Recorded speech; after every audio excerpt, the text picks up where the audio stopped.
In this video, we show how to replace the BOSS module in a PowerEdge R6725. Before working inside your system, read through and follow safety guidelines to protect your system from potential damage and ensure your personal safety.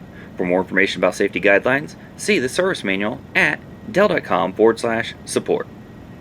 To remove the BOSS M1 module with a risers 2 and 4 out of the system, lift up on the blue latch and then slide it out of the rear of the system. To install the module, slide it into the rear of the system until it clicks into place and then lower the blue latch. For more information or support about the PowerEdge R6725, visit dell.com/support.